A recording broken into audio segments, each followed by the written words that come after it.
determinado momento me hagan saber si faltan pocos minutos para que no me extienda demasiado, 5 Sí, señor. minutos. No hay Bueno, problema. muchas gracias. Bueno, muchas gracias. Nuevamente, buenos días a todos y a todas. Gracias por la invitación. Voy a compartir con ustedes algunas ideas recientes sobre mecanismos de conversión entre trabajo y energía en sistemas cuánticos. Para eso, a ver, déjenme que avance. No estoy pudiendo. Ahí está. Parte de la motivación, o gran parte de la motivación para este tipo de estudios está relacionado con la evolución de los dispositivos cuánticos que está teniendo lugar en el contexto de las nuevas tecnologías cuánticas que están en plena emergencia. En este momento se habla de que se está llevando a cabo una segunda revolución cuántica, y se habla de segunda revolución cuántica porque la primera revolución cuántica se inició en el año, por los años 40, 50, fundamentalmente impulsada por desarrollos como estos que vemos ustedes están viendo el cursor, ¿verdad? Como estos que vemos acá en la parte superior, que es una foto de lo que fue el primer transistor, ¿sí? Esto fue el comienzo para una serie de desarrollos posteriores que nos trajo hasta poder comunicarnos ahora en una conferencia a distancia, usando una computadora con procesadores que también han ido evolucionando. Acá hay una foto de recientes versiones de dispositivos que forman parte de nuestras computadoras. Pero esa segunda revolución cuántica de las que les hablé hace un momento implica utilizar algunas propiedades de la mecánica cuántica que hasta ahora no son utilizadas en este tipo de dispositivos, como los transistores o los procesadores de nuestras computadoras, de nuestros teléfonos, para pegar un salto más que permita procesar la información de otra manera, como es el caso, por ejemplo, de las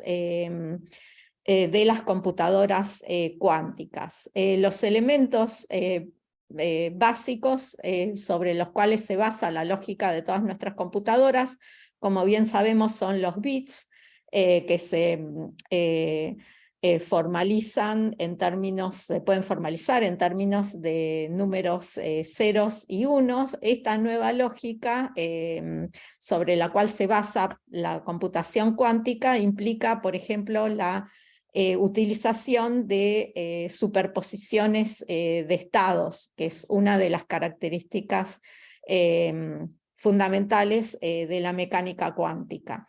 Bueno, de eso se trata, o sea, pasar de esta lógica a esta otra lógica es uno de los pilares que ahora están en pleno desarrollo en el contexto de estas nuevas tecnologías cuánticas.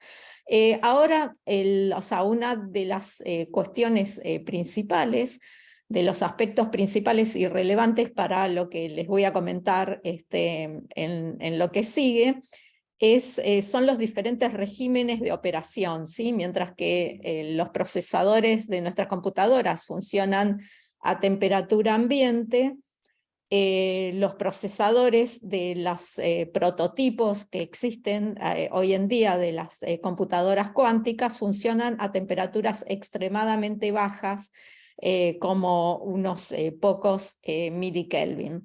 Y hay una serie de aspectos que son fundamentales, es fundamental poder controlarlos para que esta tecnología funcione, que tiene que ver con la operación de las compuertas cuánticas, la escalabilidad, poder controlar la robustez de los estados cuánticos, que son muy sensibles frente a la de coherencia, pero también hay un aspecto que es muy importante que se refiere al costo energético.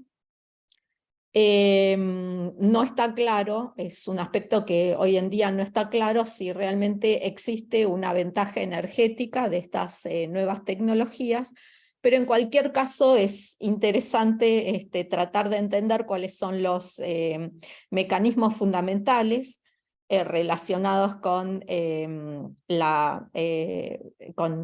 aspecto energético de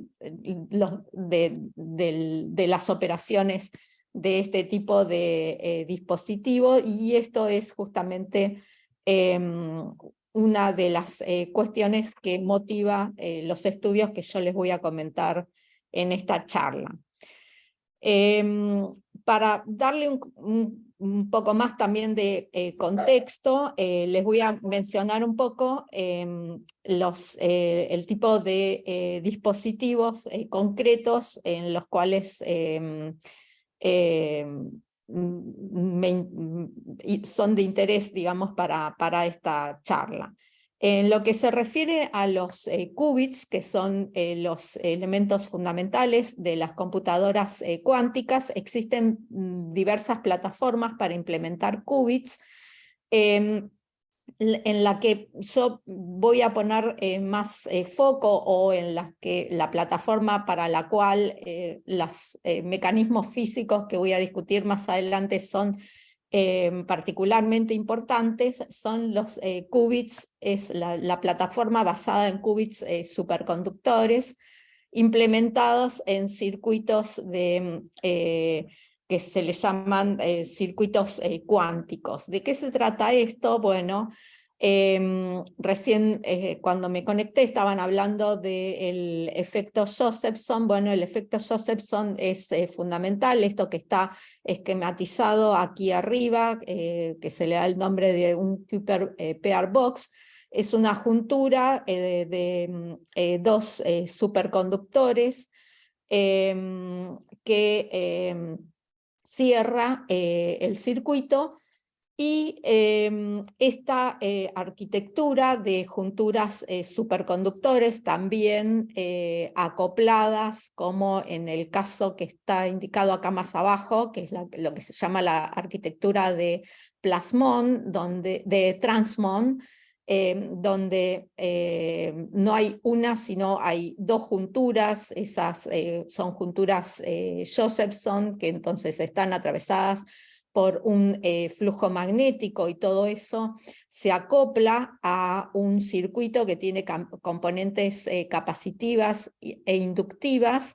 Y bueno, acá el aspecto interesante es que a pesar de ser un elemento que es macroscópico de un circuito, por ser basado en superconductores, que los superconductores preservan la coherencia de fase en estas junturas, se los puede describir como si fuera un sistema cuántico de unos pocos niveles, y lo que estamos viendo acá a la derecha son ejemplos del espectro de ese hamiltoniano cuántico cuando se lo diagonaliza en función de los parámetros de control. No voy a entrar aquí mucho en detalle, pero lo que simplemente voy a resaltar son dos cosas. Una es que tenemos un sistema que tiene en principio un sistema cuántico que tiene un montón de niveles, pero si consigo condiciones de temperaturas muy bajitas, por ejemplo, de manera tal que los únicos dos niveles que son relevantes para la operación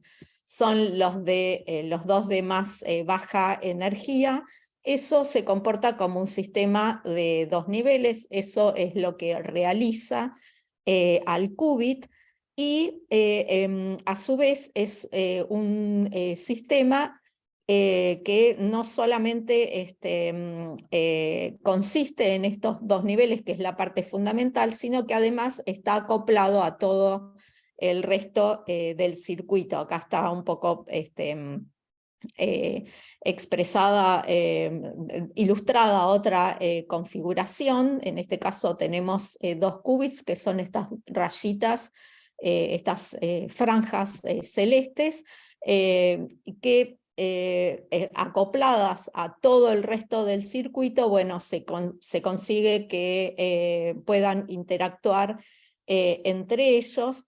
E incluso se puede hacer la analogía con lo que se le llama cavity QED, que consiste en introducir átomos, donde también los átomos son tales que lo que es relevante son los 2 niveles de más baja energía, y eso se los pone dentro de una cavidad óptica, y a partir de ahí se pueden manipular los estados cuánticos haciendo uso de la interacción con la cavidad óptica, ¿sí? Esto de los circuitos es algo completamente análogo. El resto del circuito lo podemos pensar como modos cuánticos que se comportan de una forma muy similar a los de los fotones de una cavidad óptica, y entonces lo que tenemos en términos efectivos es un sistema de 2 niveles inmerso en una cavidad óptica. El otro tipo de dispositivos que es de sumo interés en el contexto de estudiar la conversión de energía a escala cuántica es el de los sistemas topológicos, y acá, bueno, uno de los fundamentales, el sistema topológico más antiguo, es el estado de Hall cuántico, ¿sí? Acá esto es relevante dentro de las tecnologías cuánticas, no tanto para las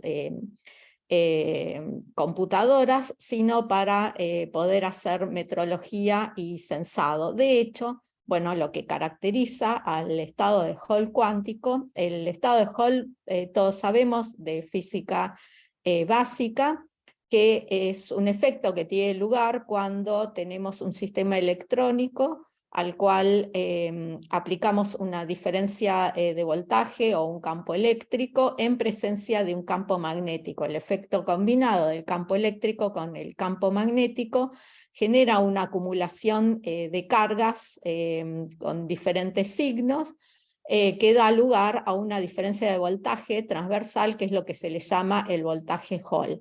Cuando esto tiene lugar en un contexto de temperaturas muy, muy bajas y en sistemas que se comportan como gases bidimensionales de electrones, en vez de tener lo que estamos graficando aquí a la derecha, es la resistencia Hall. La resistencia Hall se define como la corriente inducida dividido el voltaje transverso generado.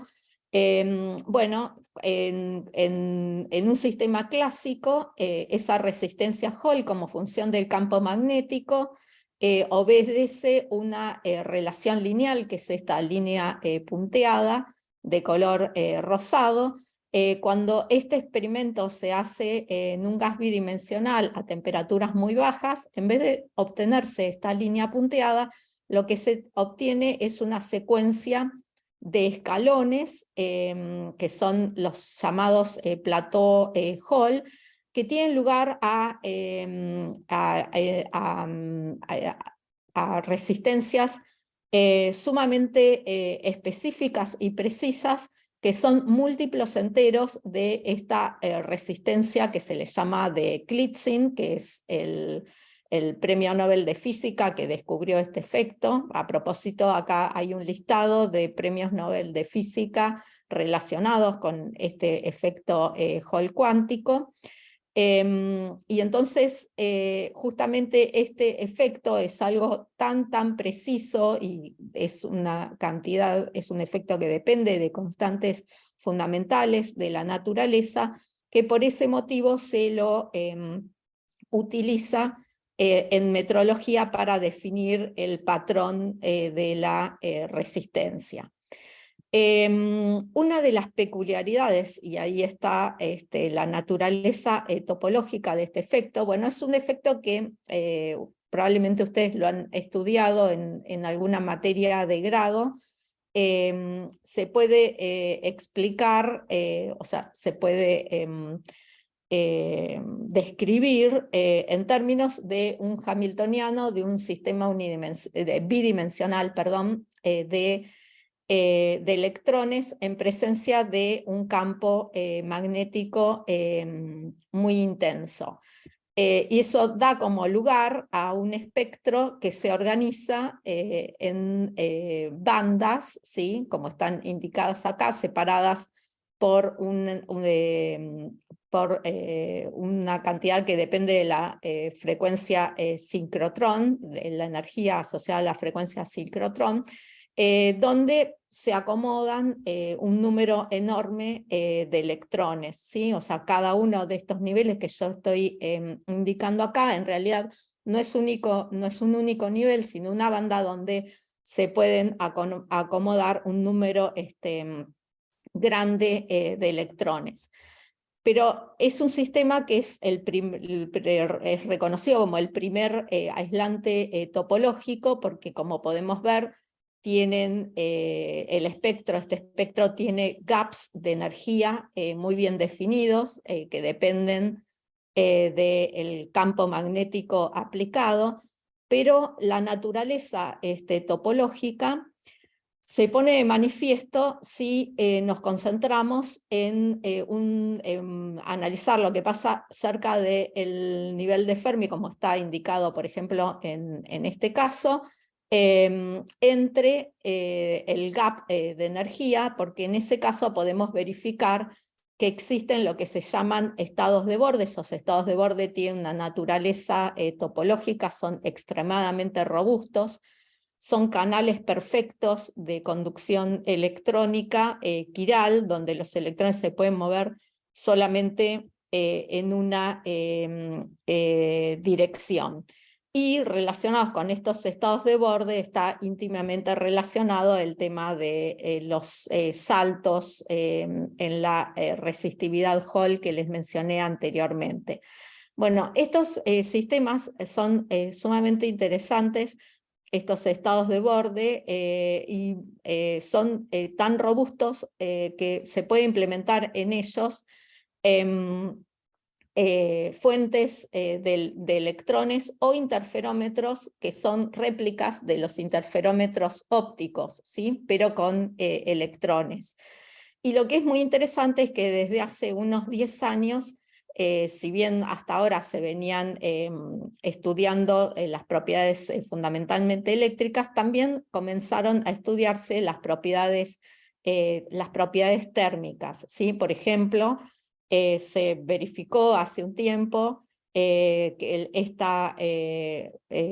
se midió en este sistema lo que se llama el cuanto de conductancia térmica, que es esta cantidad kappa que está indicada acá arriba, que es lineal con la temperatura, pero que depende de constantes fundamentales de la naturaleza, ¿sí?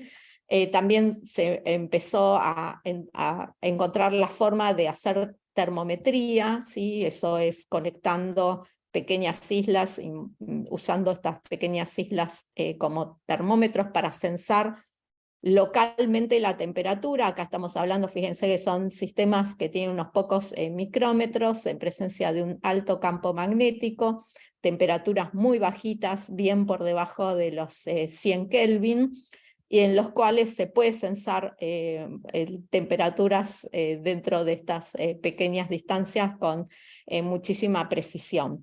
Y el otro sistema que es más moderno, pero también es un aislante topológico con características similares, es el estado de Hall cuántico, que tiene la particularidad de que estos estados de borde topológicos no aparecen, o sea, aparecen de a pares, porque estos sistemas, la topología no está asociada a la presencia de rupturas de simetría de inversión temporal, como en el caso de Hall, que se les aplica campo magnético, sino con efectos intrínsecos, y entonces estos estados de borde aparecen de a pares, en los cuales los electrones se propagan en direcciones opuestas y con espines también opuestos, preservando la invarianza de inversión temporal, pero con características similares. Bueno, les hablé del contexto, voy a pasar a hablar concretamente de qué hablamos cuando hablamos de conversión de calor en trabajo, y lo primero que se nos viene a la mente cuando decimos conversión de electrones en trabajo son estos ciclos termodinámicos. Acá hay un ciclo, un ejemplo, que es el ciclo de Stirling, el más popular es el de Carnot, el de Otto también es muy conocido, pero básicamente son sistemas donde hay lo que se llama una sustancia de trabajo que opera entre dos reservorios, uno frío, uno caliente. Sobre ese sistema, por ejemplo, se puede realizar un trabajo y entonces conseguir extraer calor del foco frío, inyectarlo en el foco caliente. Eso es lo que da lugar al mecanismo de refrigeración. El mecanismo de motor de calor es el mecanismo inverso, donde parte del flujo de calor entre el foco caliente y el foco frío se puede utilizar para convertirlo en trabajo útil. Ese es un tipo de mecanismo también muy similar. En realidad, en lo que quiero hacer énfasis acá es que en este tipo de ciclos, como el que está indicado acá, que estudiamos en termodinámica, tienen lugar como secuencia de estados de equilibrio. Entonces, desde el punto de vista de generar potencia o de extraer, en el caso de la refrigeración, calor a un determinado ritmo, es algo que no funciona, o sea, pueden ser muy eficientes en el cociente entre calor y trabajo, pero en cuanto al ritmo que se hace, son muy malos, porque son secuencias de situaciones de equilibrio, ¿sí? En situaciones fuera del equilibrio, pero preservando la misma filosofía, puedo traer como ejemplo este tipo de sistemas, que es el llamado tornillo de Arquímedes, ¿sí? O bomba de Arquímedes. En este caso pensado para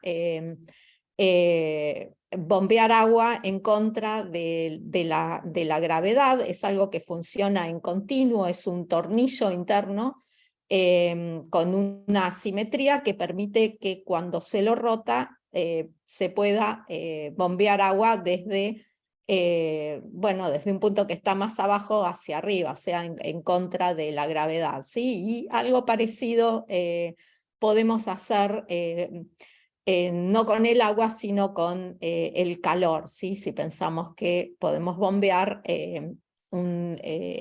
desde un foco frío hacia uno caliente. O el mecanismo inverso, que es el de generador, donde podemos usar en este mismo dispositivo el flujo de calor para generar trabajo.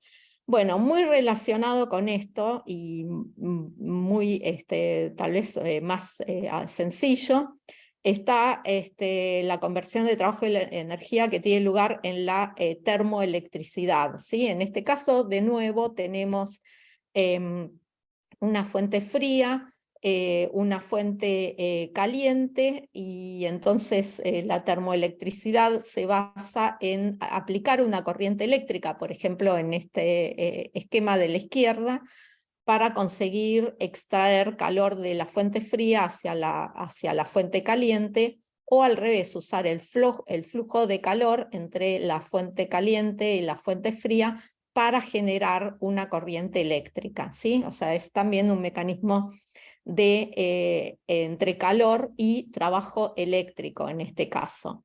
Bueno, en términos formales, es bastante simple de entender en el régimen que se llama de respuesta lineal, ¿sí?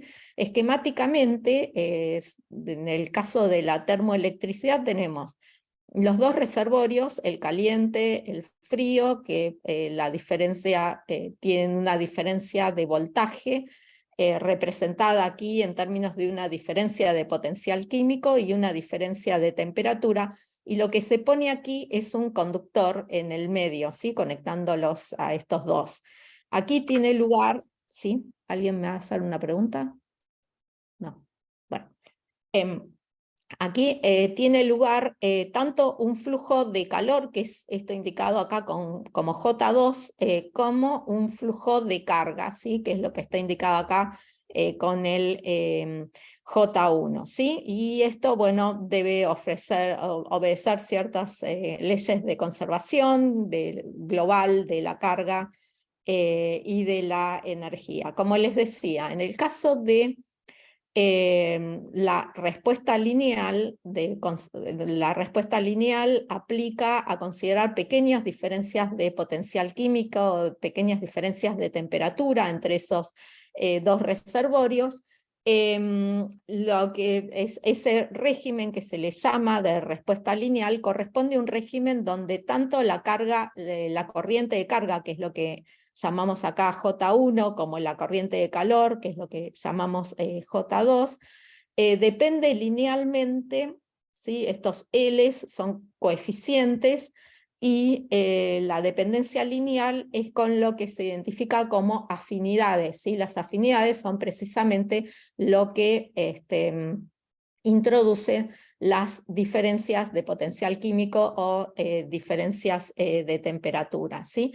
Y entonces, acá lo que estamos viendo es que para que exista termoelectricidad que implica que a partir de una diferencia de temperatura pueda tener una corriente de carga, o al revés, que a partir de una diferencia de potencial pueda tener una corriente de calor. Aquí lo que es importante es que estos coeficientes que están indicados aquí en color verde, que son estos coeficientes fuera de la diagonal, a propósito, estos coeficientes L tienen el nombre de coeficientes de Onsager. Lo importante aquí es que estos coeficientes sean no nulos, ¿sí? No cualquier sistema tiene componentes de Onsager no nulos, ¿sí? Si estos coeficientes son no nulos, entonces esos coeficientes justamente me describen en este sistema un mecanismo de conversión en calor, de calor en trabajo eléctrico, o de trabajo eléctrico en calor, ¿sí? Bueno, eso es un aspecto importante. Si estos coeficientes son no nulos, entonces tenemos un dispositivo termoeléctrico para el cual podemos definir, por ejemplo, las eficiencias. En el caso del motor térmico, la eficiencia es el trabajo eléctrico que extraigo, que escrito en el lenguaje que presenté recién, se lee como está escrito acá, dividido el E por T por J1 por X1, dividido lo que tengo que invertir, que es la corriente de calor, que es lo que le llamé J2, y eso me da alguna eficiencia que típicamente es menor, se puede demostrar, ¿no? Que es menor que la eficiencia de Carnot. Bueno, y algo parecido para el refrigerador. En ese caso, lo que extraigo como beneficio es el calor de la fuente fría, y lo que tengo que invertir es lo que está abajo, que es el trabajo eléctrico, y eso también es típicamente menor que la eficiencia de Carnot en el caso del refrigerador. Muy interesante esto en el caso de este formalismo de respuesta lineal. Si hago uso de las relaciones de respuesta lineal acá y maximizo la eficiencia para una dada diferencia de temperatura, encuentro que la eficiencia máxima, la máxima eficiencia a la cual puedo llegar, tiene esta expresión de acá, ¿sí? Que es eta por un factor que depende de un parámetro que recibe el nombre de ZT. ZT es la figura de mérito, ¿sí? Fíjense que esa figura de mérito depende de los coeficientes de Onsager. Muy interesante, cuando esta figura de mérito tiende a infinito, podemos encontrar una máxima eficiencia que corresponde a la eficiencia de Carnot. Y bueno, en general, acá hay un artículo de review muy bueno, bastante reciente, sobre la temática.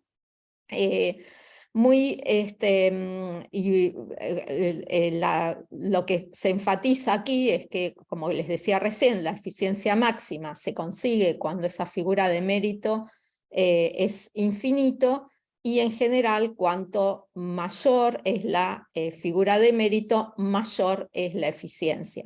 Típicamente, una eficiencia aceptable es del orden de 1/3 de la de Carnot, y para eso esta figura de mérito ZT debiera valer del orden de 3. ¿En qué situación estamos en la vida real, en la práctica? Bueno, fíjense ustedes, este gráfico, acá hay una referencia también bastante reciente sobre termoelectricidad, recientes avances de termoelectricidad. En la termoelectricidad, como ustedes pueden ver acá, es uno de los mecanismos más ineficientes para conseguir conversión de calor en trabajo. Acá tenemos el caso de Carnot, y acá tenemos un montón de mecanismos de conversión energética. Esta es la situación de la termoelectricidad con los materiales que existen hoy en día, ¿sí? Que se usan hoy en día. Pero hay una reciente, una creciente mejora, ¿sí? Como ustedes verán, acá hay mucho interés en conseguir materiales que sean buenos termoeléctricos. Acá tenemos un montón de ejemplos y vemos cómo se han conseguido recientemente materiales que mejoran mucho este parámetro ZT, ¿sí? A pesar de la ineficiencia, la termoelectricidad se utiliza, ¿sí? Se utiliza se utiliza en laboratorio, ¿sí? Para bajar temperaturas en determinadas regiones cercanas al Kelvin, a pesar de que es muy ineficiente, y también se utiliza en las misiones espaciales, porque tiene la característica de ser muy estable, ¿sí? Un mecanismo sumamente estable. Acá tenemos un ejemplo bajado de la NASA. Profe Liliana, Sí, hay una pregunta en el público. sí. A ver, ¿me la quieren transmitir o está en el chat? Sí, Sí. Ah, sí. es que esa figura de mérito ZT cuando va a infinito, el sistema termoeléctrico alcanza una eficiencia de Carnot, ¿cierto? Exactamente, sí. Pero entonces, ¿eso implica que el sistema se vuelve estacionario o sigue siendo un sistema por fuera del equilibrio? Porque digamos que... Exactamente, excelente pregunta, sí. O sea, el caso acá no estamos poniendo, no estamos juzgando la potencia, ¿sí? Estamos juzgando solamente la eficiencia, ¿sí? Efectivamente, tal cual mencionas, en el límite de Carnot, la potencia es 0, ¿sí? Sí. La cuestión es si hay regímenes intermedios donde tenemos un buen ZT a potencia finita, ¿sí? Que es eso lo que justamente se busca. De una buena eficiencia y una buena potencia, ¿cierto? Sí. Eh, sí, sí, sí. O sea, la eficiencia ideal es con potencia 0. O sea, lo que se busca son situaciones intermedias. Sí, muy buena pregunta. Profesora Liliana, una preguntita. Digamos que en algunas ocasiones que he discutido con Michael y con el profesor Abraham Nitzan al respecto del problema de la eficiencia por fuera del equilibrio, eh, tengo entendido que en el artículo de Quantum Thermodynamics que ellos creo que publicaron en el 2015-2014, ellos plantean que la eficiencia de Carnot igual sigue siendo una eficiencia límite en procesos por fuera del equilibrio. O sea, por fuera del equilibrio no se podría alcanzar dinámicamente una eficiencia mayor a la eficiencia de Carnot, tengo entendido. Eh, ¿Es esto correcto? sí, O?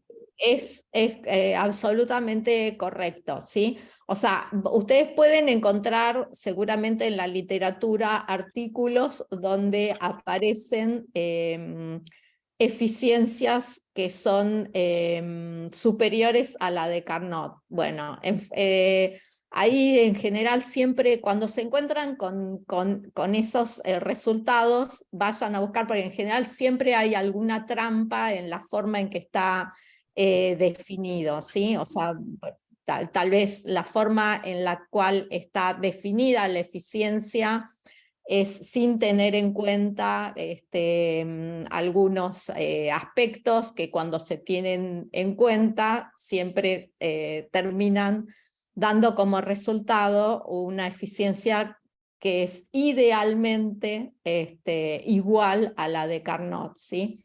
Pero o sea, resumiendo, es correcto lo que decís. O sea, idealmente en situaciones en el límite cuasiestático se conseguirá la eficiencia de Carnot. Cuando uno sale del equilibrio, es prácticamente imposible llegar a la de Carnot, y lo que se trata es de encontrar alguna situación que, bueno, que sea lo más cercana a la de Carnot, también mirando el otro aspecto que no estamos mirando acá, que es el tema de generación de potencia, ¿no?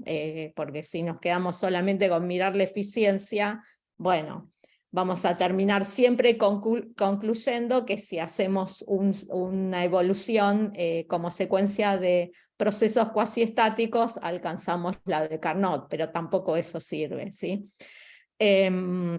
Bueno, ¿hay más preguntas?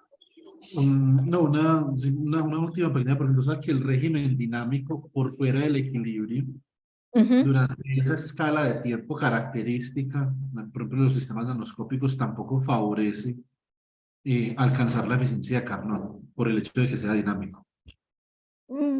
También depende, o sea, lo de nuevo, alcanzar la eficiencia de Carnot es un límite ideal, asintótico y inalcanzable en términos prácticos fuera del equilibrio, ¿está bien?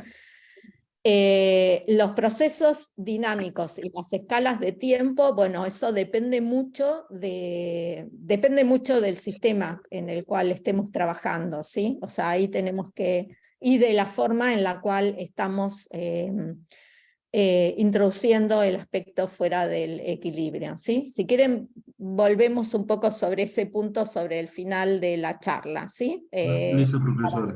Muchas Para gracias. avanzar. O sea, esto que les estoy comentando ahora es de termoelectricidad, aplica a sistemas en continua, ¿sí? O sea, acá hay permanentemente una corriente eléctrica circulando y permanentemente un flujo de calor, ¿sí? O sea, sobre la dinámica voy a ir un poquito más adelante, ¿sí? Así que sí, voy a avanzar un poquito. Muchas gracias, profesor. No, al contrario. Bueno, y lo que les quiero mencionar es que en estos ejemplos, como este que les mencioné acá, son sistemas que no funcionan en lo que se reconoce como el régimen cuántico, y ahora una de las preguntas que se persigue tratar de entender es si lo que se interpreta como régimen cuántico, que enseguida les voy a comentar más específicamente qué es, realmente puede ofrecer una ventaja respecto a este mecanismo de conversión termoeléctrica de calor en trabajo, ¿sí? En el régimen cuántico, estamos hablando de un régimen en el cual el transporte electrónico tiene lugar de manera coherente, ¿sí? Como si fueran ondas. Y ahí lo que es fundamental para poder para poder tener conversión termoeléctrica es tener algún ingrediente dentro de nuestro dispositivo que funcione como filtro de energía, ¿sí? Imagínense ustedes que estamos en una situación como en el A de la figura, aquí a la izquierda, donde tenemos dos reservorios de electrones. Acá es importante tener en mente que hablamos de electrones, ¿sí? Fermiones, donde les estamos poniendo una diferencia de temperatura. Y fíjense que los conectamos así trivialmente, los ponemos en contacto trivialmente. Bueno, si el reservorio de la izquierda está a mayor temperatura, quiere decir que hay electrones por encima del nivel de Fermi que van a querer desplazarse hacia la derecha porque hay niveles electrónicos disponibles, ¿sí? Pero por otra parte, esos electrones han dejado un montón de espacios, de huecos, por debajo del nivel de Fermi, que van a tender a ser ocupados por electrones del electrodo de la derecha, ¿sí? Tenemos un contraflujo y ese contraflujo compensa exactamente la corriente. ¿Qué les estoy diciendo con esto? Que tenemos un sistema donde tenemos una diferencia de temperatura entre dos sistemas fermiónicos y no podemos conseguir generar a partir de una diferencia de temperatura una corriente eléctrica, que es lo que buscamos hacer con la termoelectricidad. Para poder conseguir eso, lo que necesitamos es introducir en ese mecanismo algún ingrediente que funcione como filtro de energía, ¿sí? Que no deje, en este caso, por ejemplo, pasar electrones del lado derecho al lado izquierdo, y entonces eso sí me va a permitir conseguir como resultado neto un flujo de electrones desde la izquierda hacia la derecha, y ahí tendría un generador termoeléctrico, y algo parecido con el mecanismo de refrigeración. Entonces, como yo les dije anteriormente, no cualquier sistema tiene termoelectricidad. Para tener termoelectricidad necesito que estos coeficientes L, 1, 2, L2, 1 sean no nulos. Para poder conseguir eso en el régimen cuántico, necesito tener dispositivos que contengan, que funcionen como filtros de energía. En el régimen cuántico, justamente como es un régimen en el cual el proceso de transporte tiene naturaleza coherente, no hay procesos de scattering, el transporte se describe en términos de una matriz de transmisión que simplemente me dice cuán transparente es el sistema a poder transmitir electrones entre los dos electrodos, y lo mismo con la energía. En ese caso es una única función de transmisión, es aquí donde entra el contexto cuántico, ¿sí? En esta descripción. En ese caso, todos los coeficientes de Onsager quedan definidos a partir por esta fórmula, ¿sí? Esta L es una matriz, y en el fondo lo único que caracteriza al sistema es esta función de transmisión.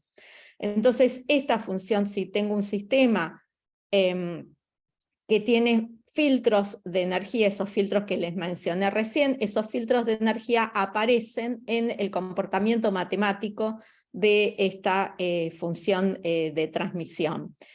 Bueno, les voy a mostrar acá algunos directamente resultados, o sea, yendo más al detalle. Yo no tenía en claro cuál era el nivel de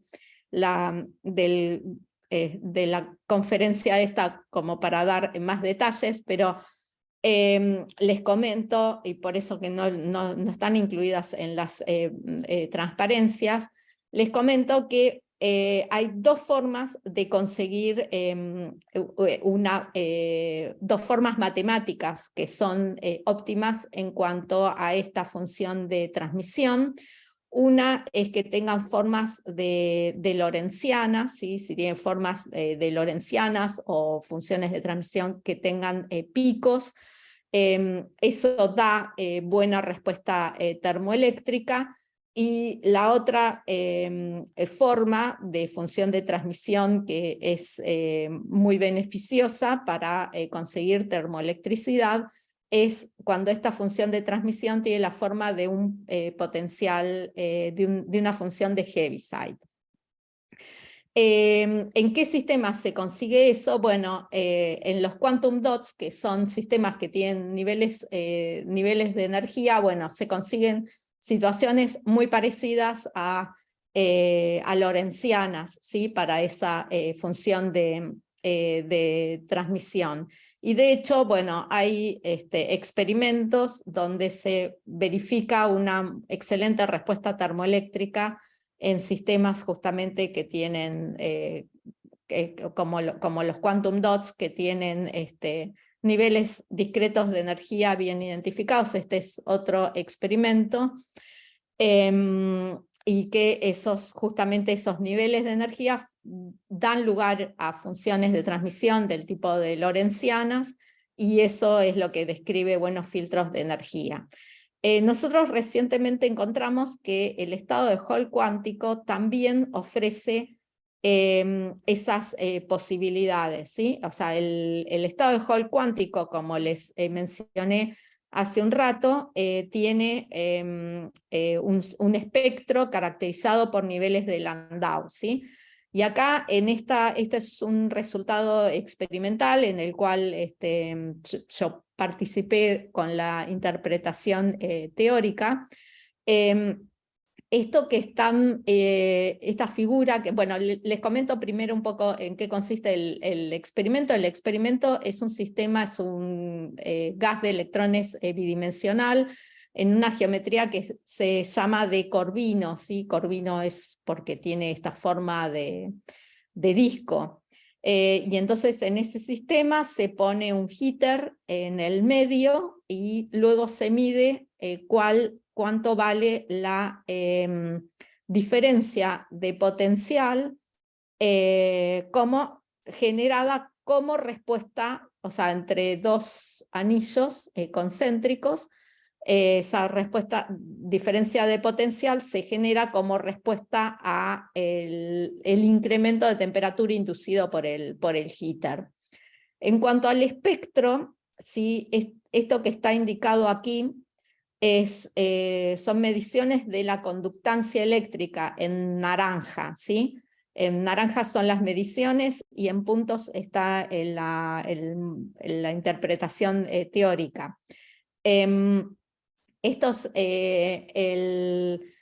Cada uno de estos montículos naranja indica la presencia de niveles de Landau, ¿sí? Con gaps en el medio. Estos son los gaps que yo les mencioné al principio, y entonces cada uno de estos montículos que representan estos niveles de Landau funcionan justamente como filtros de energía.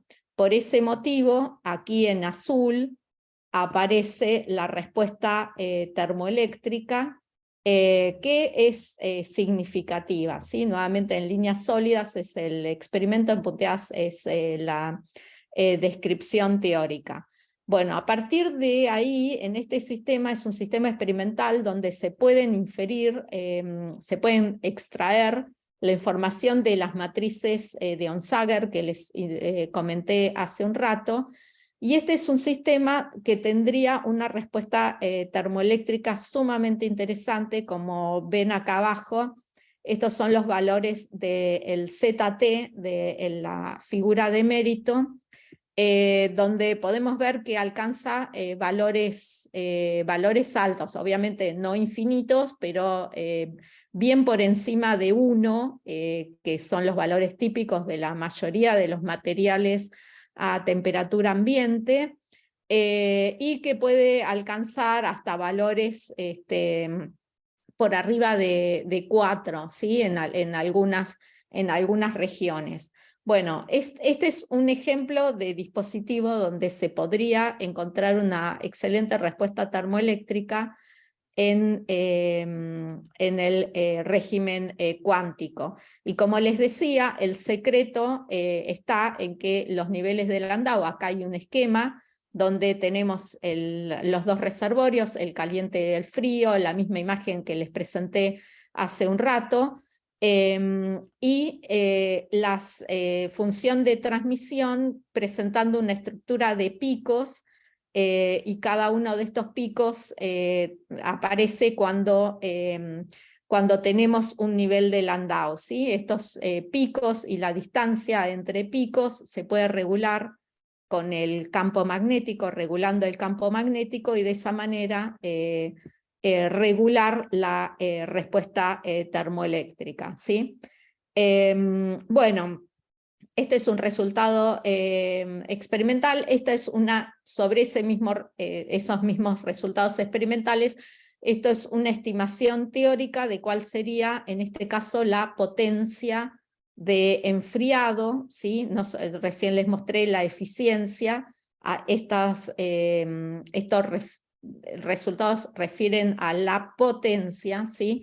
En la cual, y donde tenemos estas regiones más claras, es donde tenemos condiciones de potencial químico y temperatura y campo magnético adecuados para conseguir enfriar en este sistema, ¿sí? Estas son predicciones teóricas.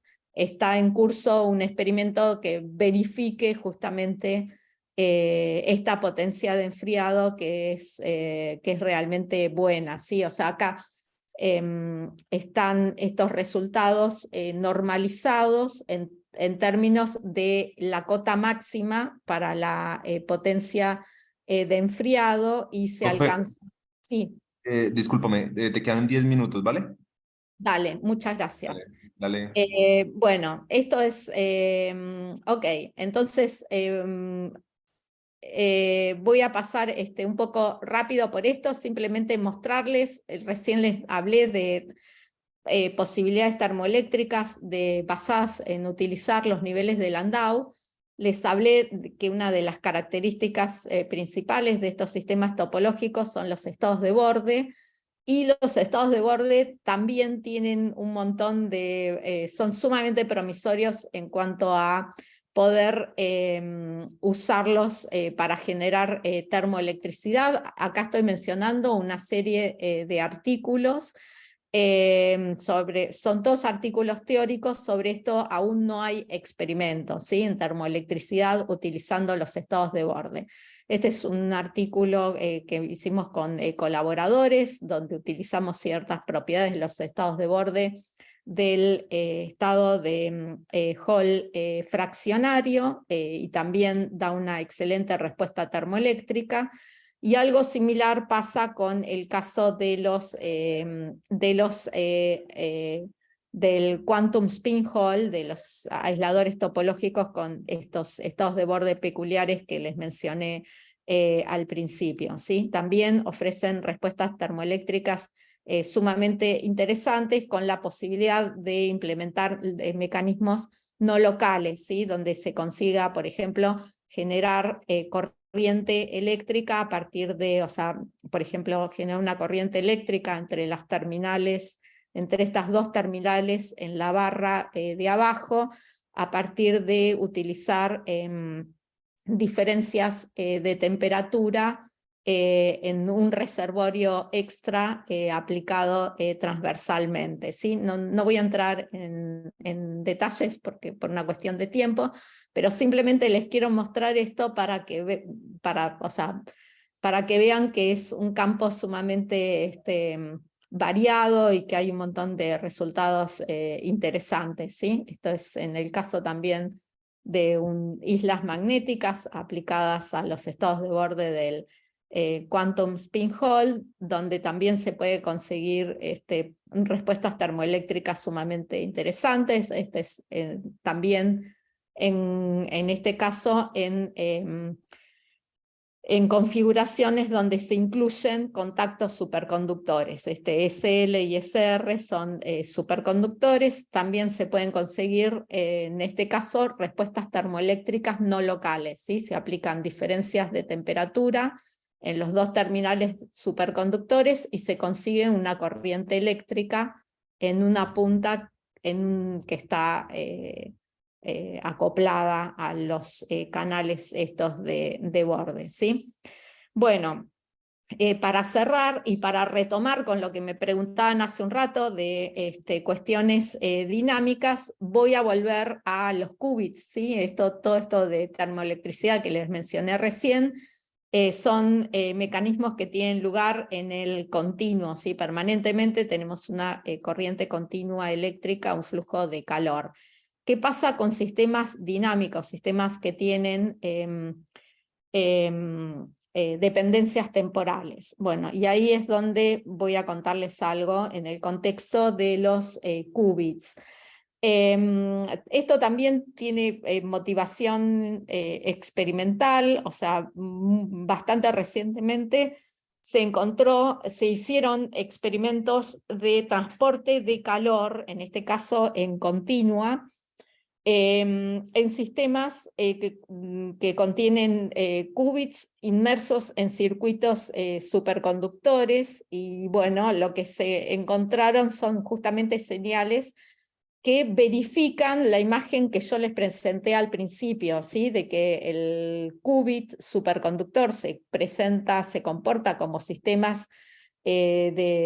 como un sistema de dos niveles inmerso en un circuito que se puede representar desde el punto de vista teórico como un sistema de bosones, y bueno, y el transporte térmico, poniendo diferencias de temperatura en dos partes del circuito y haciendo que ese flujo de calor atraviese el qubit, da cuenta de transporte de calor en un régimen cuántico coherente, ¿sí? Todas estas ondulaciones que aparecen acá son indicaciones de la coherencia del transporte de calor entre los dos reservorios a través del qubit.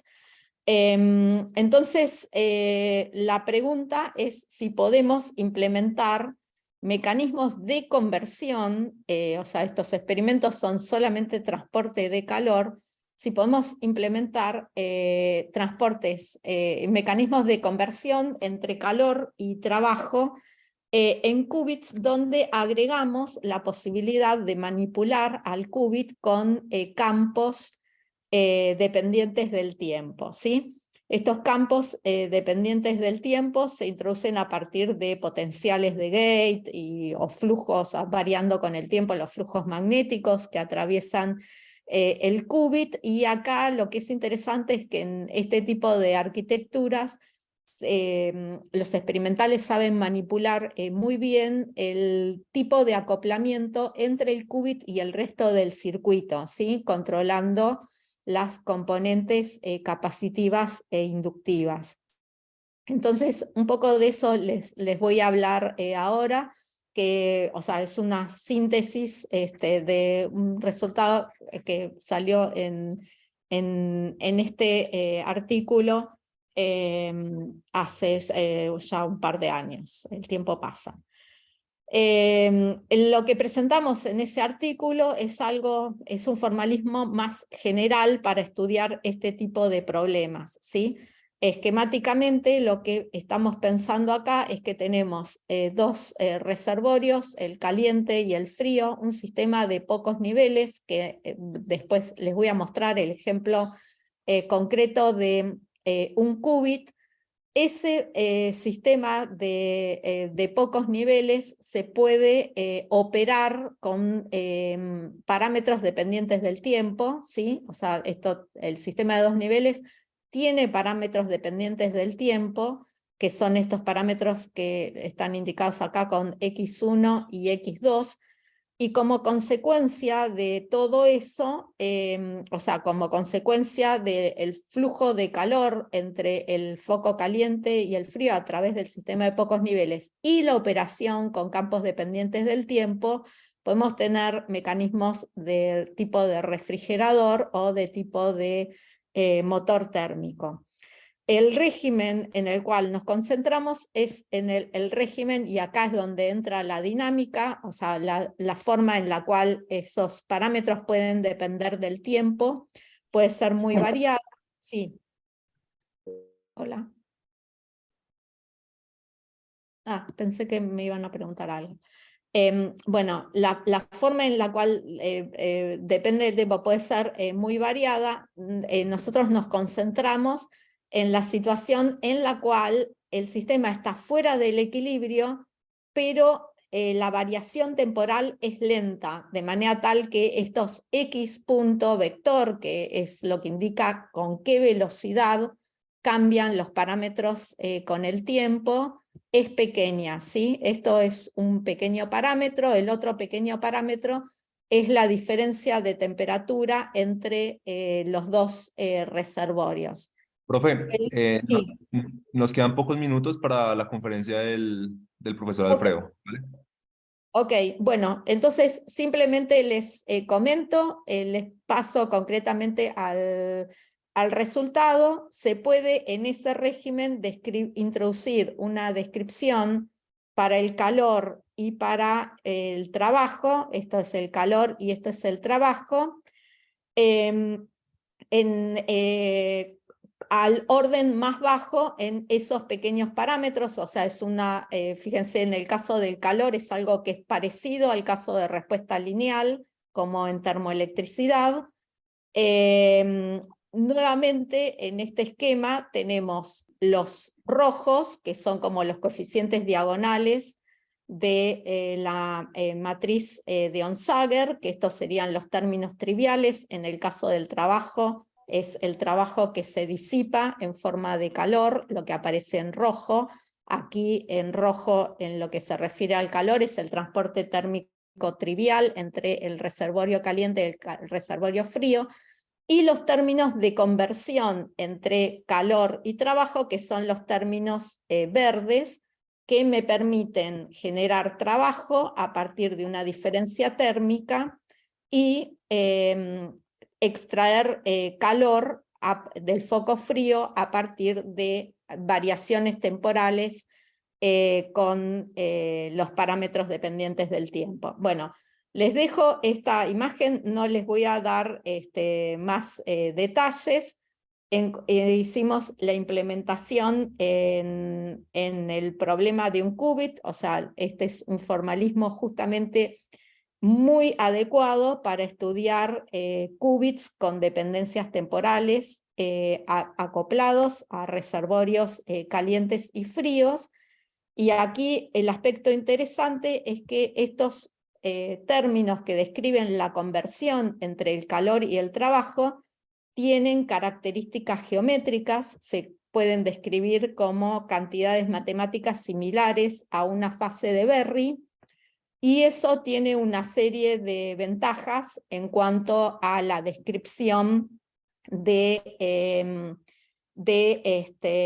la eficiencia, de la potencia y demás. O sea, se puede sacar ventaja de esas características geométricas para encontrar protocolos óptimos. Esto se los paso todo. Esto, por ejemplo, les muestro acá el ejemplo de cómo buscando optimizar cantidades geométricas se pueden encontrar protocolos óptimos para conseguir hacer funcionar un qubit acoplado a dos reservorios térmicos como una máquina térmica.